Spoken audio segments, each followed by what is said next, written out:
International Media TV, television that listens to you. Hi, I'm Johnnie Burrell. Welcome to the program.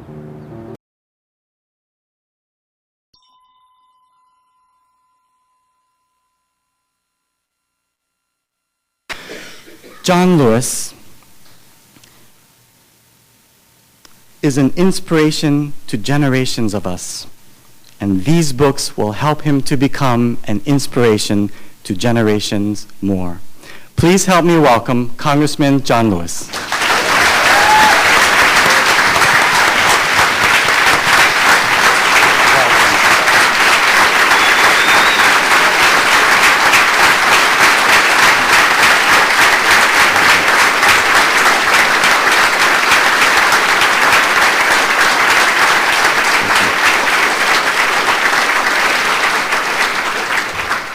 Thank you very much for those kind words of introduction. Thank you. President Fitzgerald, thank you for your kind words. Thank each and every one of you for welcoming us to this great university, to this special place. It is true that I didn't grow up in a very big city like Los Angeles, San Francisco, San Diego, Washington, D.C., or New York, or Detroit, or Atlanta. It is true that I grew up on a farm in rural Alabama, 50 miles from Montgomery, or about 10 miles outside of a little place called Troy. It is true that my father was a sharecropper, a tenant farmer. But in 1944, when I was only 4 years old, and I do remember when I was 4. How many of you remember when you were 4? What happened to the rest of us? My father had saved $300, and a man sold him 110 acres of land for $300. We still own that land today. On this farm, there was a lot of cotton and corn, peanuts, hogs, cows, and chickens. Now, do any of you know anything about raising chicken? Some of you? Well, okay. Why don't we compare notes then? On the farm, it was my responsibility to care for the chickens. And I fell in love with raising chickens like no one else could raise chicken. And we tell the story in March, book 1. When the setting hen was set, I had to take the fresh eggs and mark them with a pencil and place them under the setting hen and wait for 3 long weeks for the little chicks to hatch. Some of you may be saying, now, John Lewis, why do you mark those fresh eggs with a pencil before you place them under the setting hen? Well, from time to time, another hen would get on that same nest, and there would be some more fresh eggs. And you had to be able to tell the fresh eggs from the eggs that were already under the setting hen. Do you follow me? You don't follow me, really. And when the little chicks were hatched, I would fool these setting hen. I would cheat on these setting hens. And when I look back on it, it was not the right thing to do. It was not the moral thing to do. It was not the most loving thing to do. It was not the most nonviolent thing to do. It was not the most democratic thing to do or the moral thing to do, to cheat on these setting hens. I would take these little chicks and give them to another hen, or put them in a box with a lantern, raise them on their own, get some more fresh eggs, mark them with a pencil, place them under the setting hen, and encourage the setting hen to stay on the nest for another 3 weeks. It was not right. It was not right to do.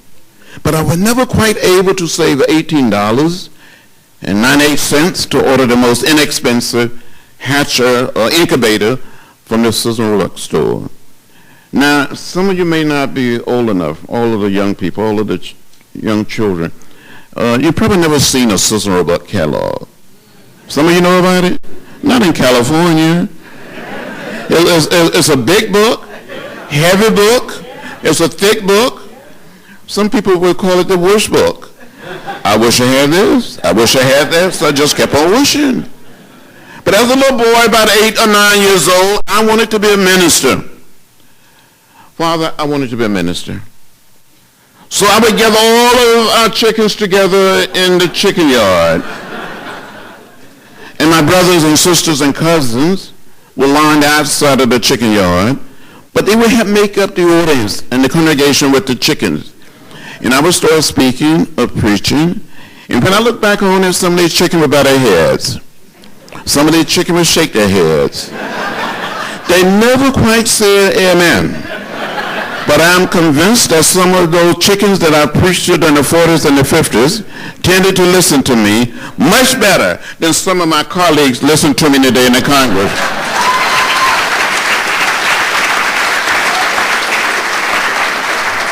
And some of the chickens were just a little more productive. At least they produce eggs. Well, that's enough of that story. When I would visit the little town of Troy, visit Montgomery, visit Tuskegee, I saw those signs that said white men, colored men, white women, colored women, white waiting, colored waiting. To go downtown on a Saturday afternoon to the theater. All of us little black children had to go upstairs to the balcony. All the little white children went downstairs to the first floor. I would come home and ask my mother, my father, my grandparents, my great-grandparents, why? And my mother would say, boy, that's the way it is. Don't get in the way. Don't get in trouble. But in 1955, 15 years old, in the 10th grade, I heard of Rosa Parks. I heard the words of Martin Luther King Jr. on the old radio. The action of Rosa Parks, the words and leadership of Dr. King inspired me to find a way to get in the way. I got in trouble, good trouble, necessary trouble. I was so inspired by the teaching of Jesus, the teaching of the great teacher, so inspired by Rosa Parks, Martin Luther King Jr., the Little Rock Nine.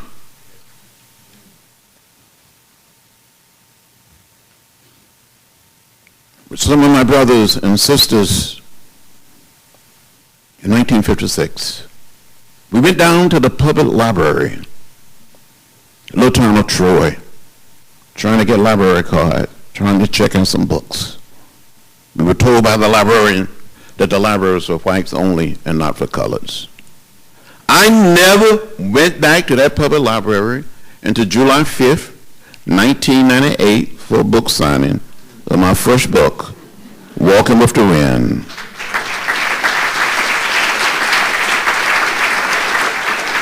Hundreds of blacks and white citizens showed up.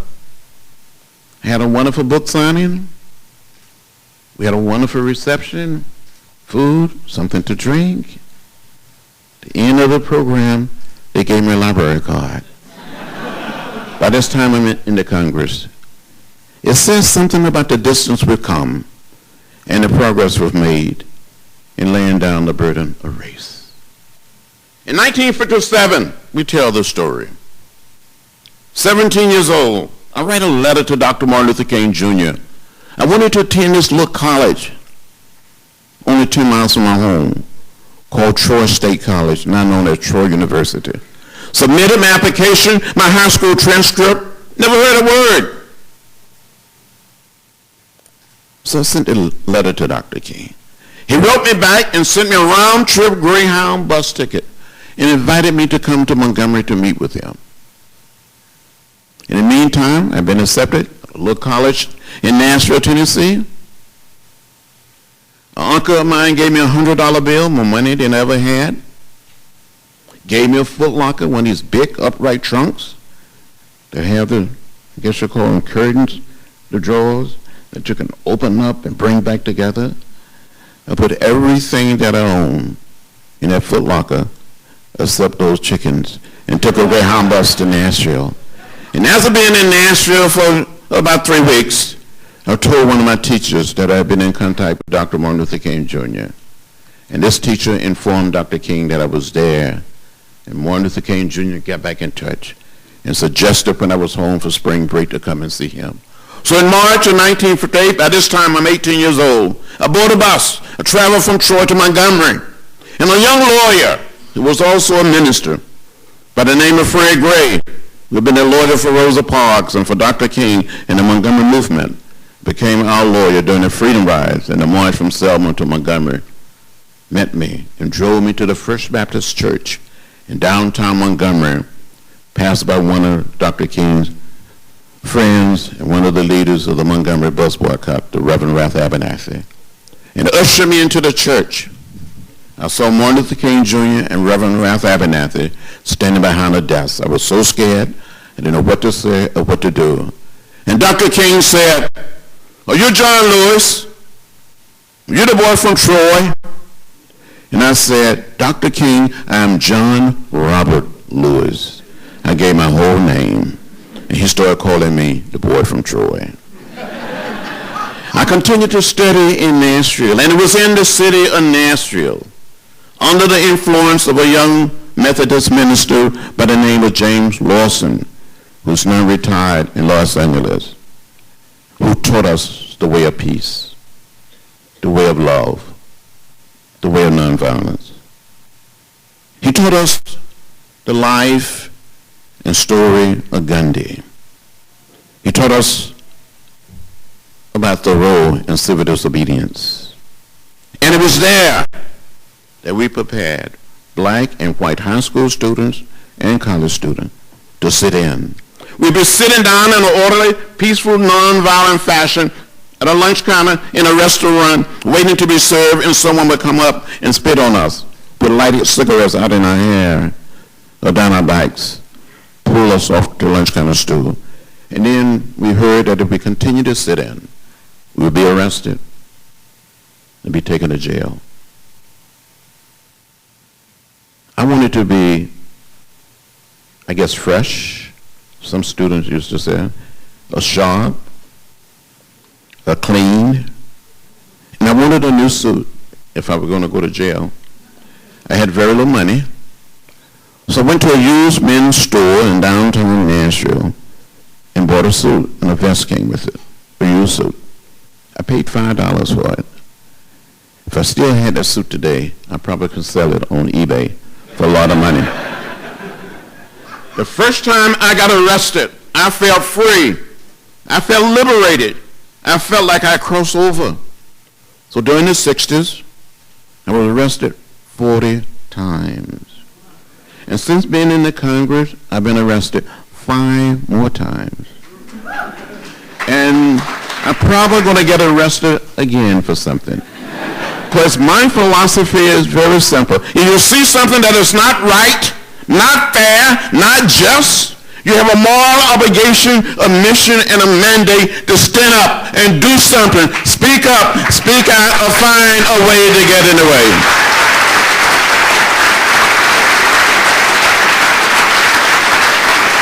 It is our hope, it is our hope, it is our prayers that somehow, in some way, another generation of young people, and people not so young, will say something like, we're not going to take it anymore. That we will be prepared to march, be prepared to get in good trouble, necessary trouble, to help redeem the soul of America and create the beloved community, where we can respect the dignity and the worth of every human being. Just think, and I'm going to cut it off very soon, because these 2 smart young men, they don't believe me. I want them to speak. But just think that in 1961, I was 21 years old, had all of my hair a few pounds lighter. But in 1961, the same year that President Barack Obama was born, black people and white people couldn't be seated together on a bus, traveling from the nation's capital, from Washington, D.C., through Virginia, North Carolina, South Carolina, Georgia, Alabama, Mississippi. We were on our way to New Orleans to test a decision of the United States Supreme Court. And we wanted to change that. Along the way, we were beaten, arrested, and jailed. But I'll never forget that on May 9th, 1961, my seatmate, young white man, the two of us got off a Greyhound bus and tried to enter a so-called white waiting room. Several young men, members of the Klan, attacked us and left us lying in a pool of blood at the Greyhound bus station, May 9, 1961. Local police officials came up, wanted to know whether we wanted to press charges. We said no. We come with peace, love. We believe in the philosophy and the discipline of nonviolence. Several years later, to be exact, in February '09,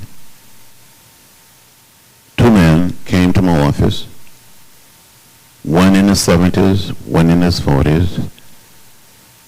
The young man in his 70s said to me, "Mr. Lewis, I'm one of the people that beat you at the Greyhound bus station in Rock Hill during the Freedom Ride. I want to know, will you forgive me? Will you accept my apology?" And the son started crying. He started crying. And I said, "Sir, I forgive you. I accept your apology." They hugged me. I hugged them back. And the three of us cried together. That is the power of the way of peace, the way of love, the way of nonviolence. To create a sense of community, a sense of one family. Because in the final analysis, we all live in the same house, not just the American house, but the world house. Martin Luther King Jr. used to say from time to time, we must learn to live together as brothers and sisters. If not, we will perish as fools. The late A. Randolph put it another way. Maybe our foremothers and our forefathers all came to this great land in different ships, but we're all in the same boat now. And we must look out for each other. So it doesn't matter whether we're black or white, Latino, Asian American, or Native American. Doesn't matter whether we're straight or gay. We're one people, one family. We all live in the same house. And we must somehow come together and save this little planet, save this little piece of real estate for generation yet unborn. I tell my colleagues from time to time, we have a right to know what is in the food we eat. We have a right to know what is in the water we drink. We have a right to know what is in the air we breathe.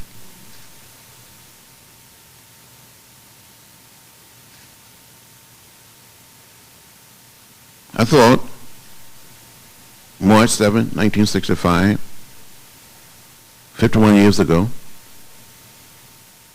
when I was being beaten and trampled by horses, being tear gassed with 600 other people, that I was going to die on that bridge. I thought I saw death. But somehow, the grace of the Almighty kept me here. And I plan to run on. Not in any way tied. I'm going to run and keep running. As long as breath is in my body, with the help of individuals like these two young men, we're going to tell the story of hope, stick-to-itness, of faith. So I said to you, don't get weary. Keep the faith.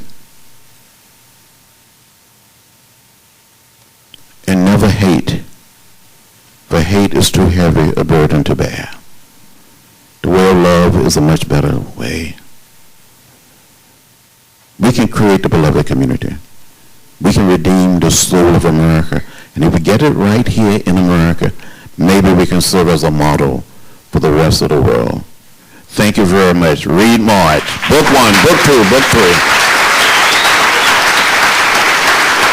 3. And this question just is putting my hand, and I need to ask a question about the question. Imani, where are you, Imani? You're Imani? This is your question? Okay, I just want to make sure that I got who I'm talking about. Imani, I have to start with your question because it's particularly poignant. Imani says, my name is Imani Remax. I'm different in many ways. Thank you for fighting for me and my rights. Now it's my turn. How can I help?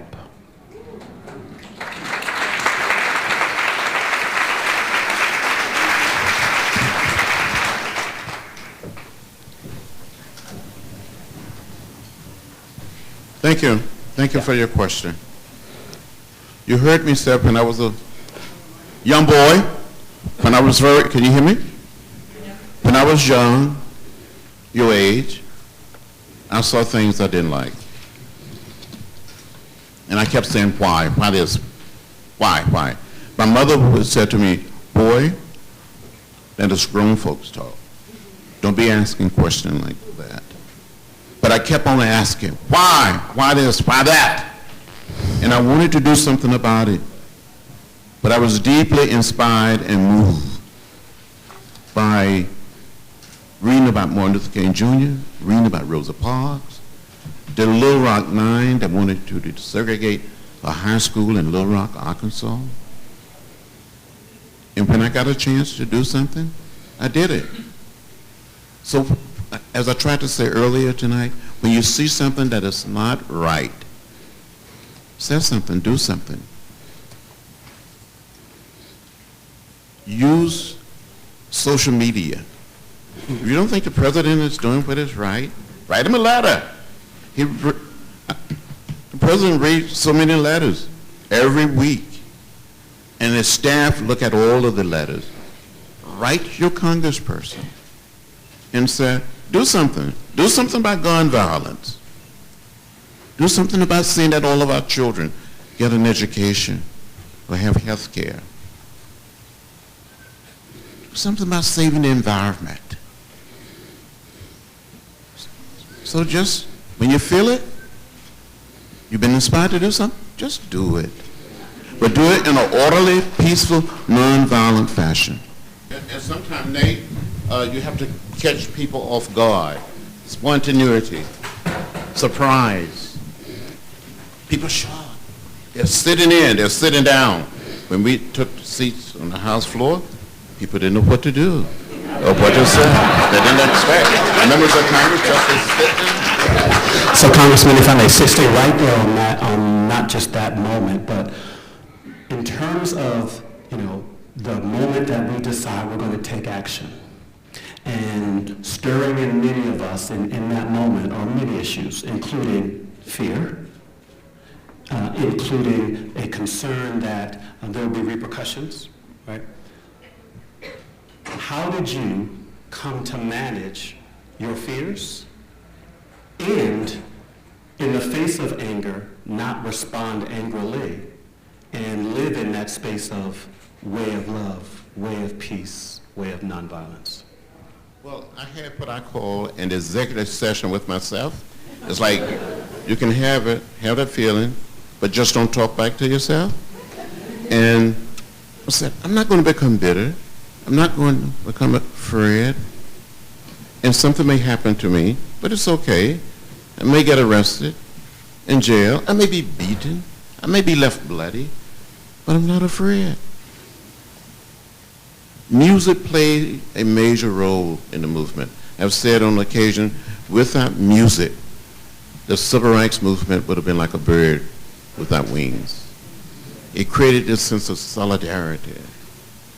So there is a current, somewhat perhaps stay new and emerging youth movement seeking to find voice, whether it's Black Lives or others.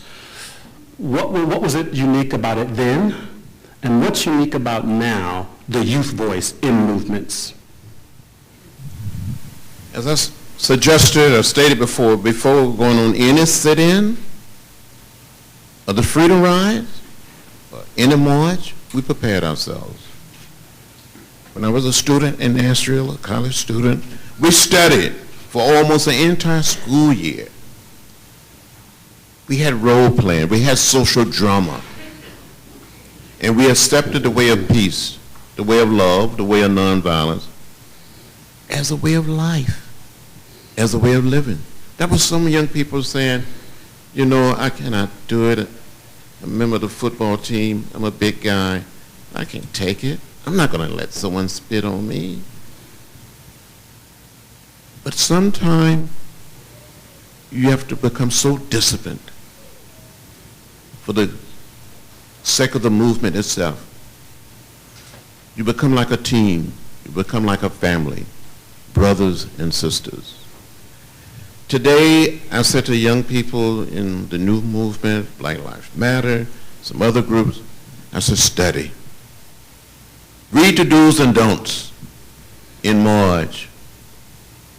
Study the early days of the Civil Rights Movement. Read the literature, the books. Watch the videos. Listen to the speeches. You will learn something. In the context of the 3 books of March, and both the examples shown and the lessons kind of lifted up, how would you contrast the overt racism of the 60s and the more covert racism of today? And are there different strategies given those realities? During the late 50s, early 60s, it was clear, it was very visible. It was there. You saw the signs that said white only or colored only. You knew there were certain schools you could not attend. You couldn't eat. Restaurants. Couldn't sit at a lunch counter. Had to sit in the back of the bus. Couldn't go sit downstairs in the theater. So you knew it. It was overt. It was very visible. And you had organizations and groups like the Klan and others that did some mean and vicious things, like bombing homes and churches, synagogues, castrating people in my native state of Alabama. And people were afraid. People were afraid to go down to the courthouse and attempt to register to vote. They lived in fear. But we changed that. But we're not there yet. Even today, the scars and stains of racism are still deeply embedded in our society. So it's an ongoing struggle. And I said, when you have a member of Congress from the great state of South Carolina on the floor of the House, the President of the United States delivering a speech at a joint session of the Congress, say you lie. It says something about where we are. Would he have said that to a white person or only to a person of color? I've always said that you should respect the office even if not the man. Nate referenced some of the tensions that were in the middle of the movement around tactics, around strategy, etc. And one of them debated heavily in Book 3 was around white allies and their role. How did the kind of collective manage through that particular debate, and what would you say today about the role of non-African American allies in the movement? We needed, we wanted whites and others to be as involved and be strong participants in the movement. That was in my old organization, the Student Nonviolent Coordinating Committee. In the late 60s, said in effect that all white people should leave the organization and go and work in white community, white neighborhood. I took the position as the chair of the Student Nonviolent Coordinating Committee that many of the people that bled with us were white, the Asian American, some Native American, some Latinos, and that we cannot separate ourselves. In Mississippi, June 21st, 1964, the three young men, Goodman, Sherner, and Cheney, two whites, one African American, were arrested together, beaten together, murdered together. And you come to that point where you said we're going to separate people. White participants in the movement in the Deep South probably were singing out more during the Freedom Ride. I don't want to use the word in this company, but they called them in lovers. Mm-hmm. If you look at a picture of me and my white seatmate when we arrived in Montgomery, a young man named Jim Sword, we were beaten, left bloody, unconscious. But this young man suffered because he was associated with those Negroes or with those colored people. He became one of us. So in a movement, I don't think you can separate people based on race and color. Excellent. All right, ladies and gentlemen, please join me in thanking Andrew Aiden, Nate Powell, and of course, Congressman John Lewis.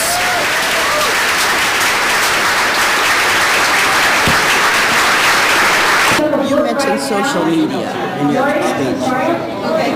What is your feeling about social media and how it is reaching our children and what it is reaching? I think social media is a powerful instrument or tool to reach hundreds, thousands, and millions of people all over America and all around the world.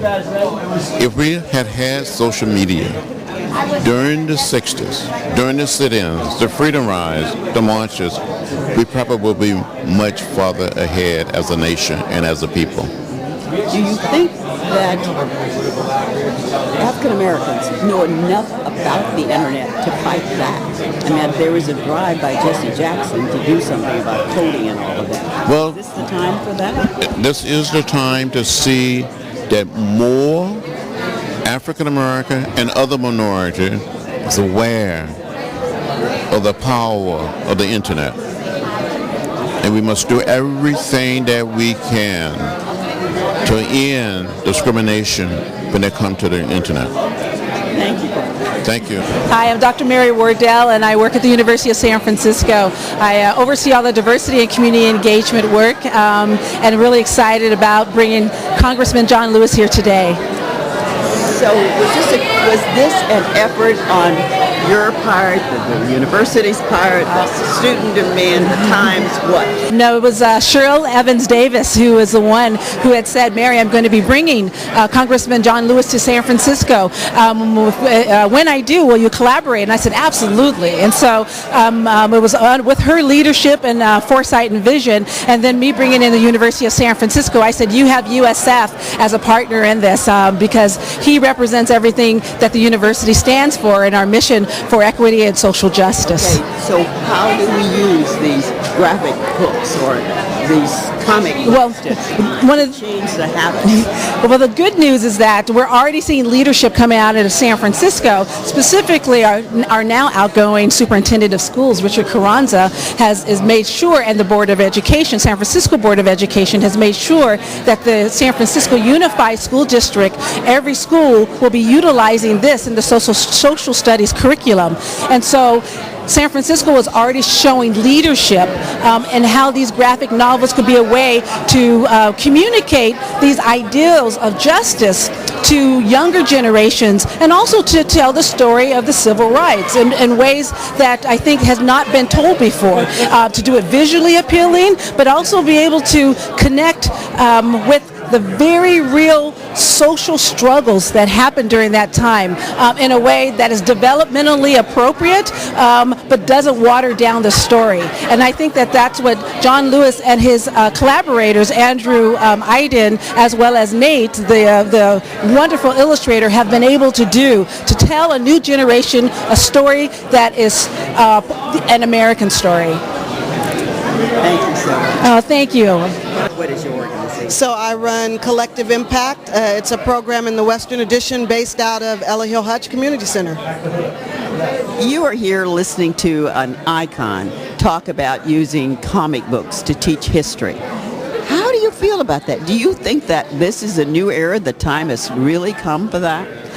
I think it came a long time ago. I was a kindergarten teacher, a second grade, fourth grade teacher, and I've always been of the mind, if it gets them reading, then we want to put it in front of them. And I think that society is finally catching up with what actually is the reality of getting kids engaged in reading. So what is your opinion about the impact of having these books available in the whole San Francisco school district? I'm excited about the potential of it. I think yesterday we had some of the kids reading the books with a teacher, and if nothing else for historical context and relevance, one of the kids said, the teacher said, "Who learned something today? Tell me what you learned." And one kid raised his hand and he said, "Well, what I learned is John Lewis is amazing." And I'm like, even knowing that name is huge. We have a new way to teach young people and for them to learn history and to be excited about it. Thanks very much. Yeah, thank you.